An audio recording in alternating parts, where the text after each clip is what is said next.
Since the rebirth of the nation Israel on May 14th in 1948, there have been many tears shed over the failure of peace and safety between Israel and the Arabs. There's no better way to show you the Lord's words are being fulfilled, but for you to witness for yourselves out of the mouth of many world leaders the call for peace and safety, as we see warned in the scriptures by our Lord.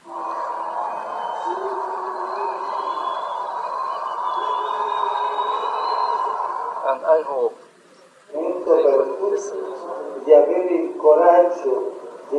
the time has come for everyone to find the courage to forge a peace which rests on the acknowledgement by all of the right of two states to exist. To live in peace and security within internationally recognized borders. And initiatives aimed at creating the conditions for a stable peace based on justice, on the recognition of everyone's rights, and on mutual security. He invited Abbas and Israeli Prime Minister Shimon Peres to pray with him in peace at the Vatican. Both leaders were quick to accept. As I said to Your Holiness, we are committed to the Arab Initiative for Peace, by which once Israel withdraws from the occupied territories, all Arab states will recognize the State of Israel and will establish diplomatic relations with Israel immediately. I would reiterate that the United States of America is committed now, as it always has been, and will be, to the security of Israel. And the security of Israel is paramount in our discussions with respect to a peace process. Global peace and security. The biggest threat to peace and security in the world today. Discuss peace and security in the Middle East. And we stand together because peace must come to the Holy Land. Two states, Israel and Palestine, living side by side in peace and security. Our ultimate goal has to be a secure Israeli state, a Jewish state, living side by side in peace and security with a contiguous, functioning, and effective Palestinian state. We'll finally be able, with its wonderful science and technology and art and culture and music and innovation and creativity, to live in peace and security.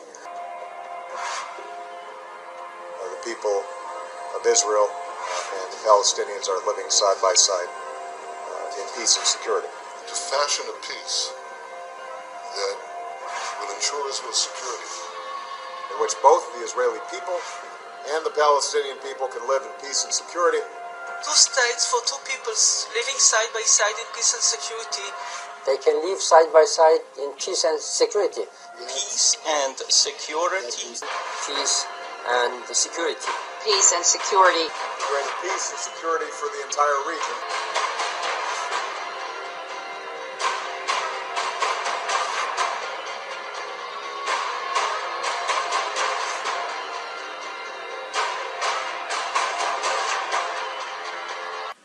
Now I must express my deep disappointment with the speech today of John Kerry. A speech that was almost as unbalanced as the anti-Israel resolution passed at the UN last week. No one wants peace more than the people of Israel. Israel remains committed to resolving the outstanding differences between us and the Palestinians through direct negotiations. This is how we made peace with Egypt. This is how we made peace with Jordan. It's the only way we'll make peace with the Palestinians. That has always been Israel's policy. President Abbas is fully convinced that a just, comprehensive, and lasting peace can be achieved and is doable on all core issues on the basis of the Arab Peace Initiative, specified terms of reference, which guarantees to fully end the Israeli occupation and lead to the establishment of an independent state of Palestine. Peace and security. Peace and security and coexistence. A movement towards peace. If we have this triangle, economy, security, and peace, then peace can succeed. Specifically convened by the International Peace Institute, to reflect on the core question of whether the current institutional structure of our United Nations is fit for purpose to deal with the new challenges of the 21st century. Mr. President, it is good that you have convened this debate, and that the resolution which underpins it calls on us to reflect on our successes and our failures in the maintenance of international peace and security. There is a danger that after 70 years, these important words, the maintenance of international peace and security, flow too easily and perhaps even mechanically off our lips, and that our minds become numbed to the language of resolutions that deal with them, that we have lost the urgency and cogency of what the Charter simply but graphically names as the scourge of war. Whereas the truth is that the maintenance of international peace and security remains our core business. It is the high purpose for which these United Nations were formed.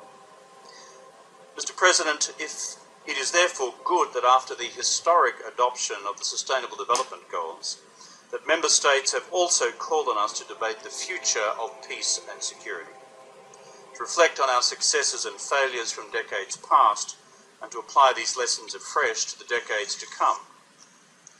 For the sobering history of international relations is littered with the carcasses of institutions created to preserve the peace of their time. Such institutions are hard to create. They are, however, very easy to destroy. And we should be mindful that 70 years, 70, is indeed the biblical definition of a normal span of life. Few, if any, global institutions have lasted as long as ours. So to preserve these United Nations for the future, we will have to tend the garden carefully, because the new threats to peace and security are arguably greater than at any time in our history. And at a time of soaring tensions in the Middle East, Iran says its military is keeping the peace, not threatening it. Iran's recent nuclear deal with world powers has been touted as a triumph for diplomacy. Our strategy is one of deterrence. Deterrence as a means of establishing peace and security in Iran and the Middle East. The policy that's been championed by Democratic and Republican presidents alike, which is that the pursuit of peace and the pursuit of a two-state solution is squarely within Israel's national security interests. April 27, 2016.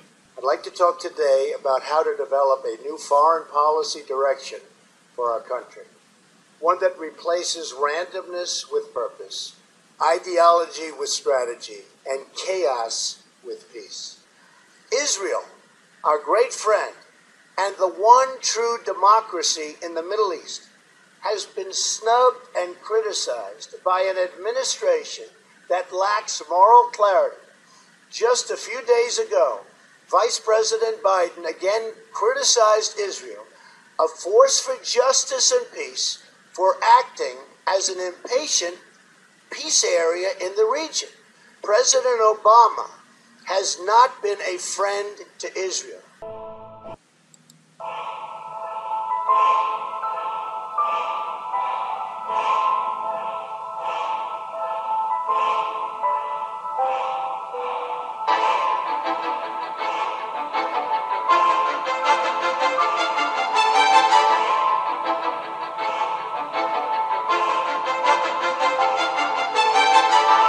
It is the only way to ensure Israel's future as a Jewish and democratic state, living in peace and security. Is ours the generation that gives up on the dream of a Jewish democratic state of Israel, living in peace and security? Israeli officials are vowing to build thousands of new settlement homes on occupied Palestinian land in defiance of a United Nations resolution passed Friday condemning such construction as a, quote, flagrant violation under international law. We hope that this clear message to the Israeli people is that they must accept the international community's call to stop settlement activities, to stop the occupation. Occupation and settlements provide no peace and no security, and the only way to peace and security for Israelis and Palestinians is through a negotiated settlement to achieve the two-state solution on the 1967 lines, a state of Palestine with East Jerusalem as its capital to live side by side the state of Israel in peace and security on the 1967 lines. And I believe that under your leadership, this change in our region creates an unprecedented opportunity to strengthen security and advance peace. Let us seize this moment together. Let us bolster security. Let us seek new avenues of peace. But rather than deal with labels, I want to deal with substance. It's something I've hoped to do for years in a world that's absolutely fixated on labels and not on substance. So here's the substance. There are two prerequisites for peace that I laid out several years ago, and they haven't changed. First, the Palestinians must recognize the Jewish state. They have to stop calling for Israel's destruction. They have to stop educating their people for Israel's destruction. Second, in any peace agreement, Israel must retain the overriding security control over the entire area west of the Jordan River, because if we don't, we know what will happen. Because otherwise, we'll get another radical Islamic terrorist state in the Palestinian areas, exploding the peace, exploding the Middle East. So this is the source of the conflict. The persistent Palestinian refusal to recognize a Jewish state in any boundary, this persistent rejectionism, that's the reason we don't have peace. Now that has to change. I want it to change. Not only have I not abandoned these two prerequisites of peace, they've become even more important because of the rising tide of fanaticism that has swept the Middle East and has also, unfortunately, infected Palestinian society. So I want this to change. I want those two prerequisites of peace, substance, not labels. I want them reinstated. But if anyone believes that I, as Prime Minister of Israel, responsible for the security of my country, would blindly walk into a Palestinian terrorist state that seeks the destruction of my country, they're gravely mistaken. The two prerequisites of peace, recognition of the Jewish state, and Israel's security needs west of the Jordan, they remain pertinent. At this point, there shouldn't be any question that we are seeing the prophecy about the call for peace and safety in his last days fulfilled.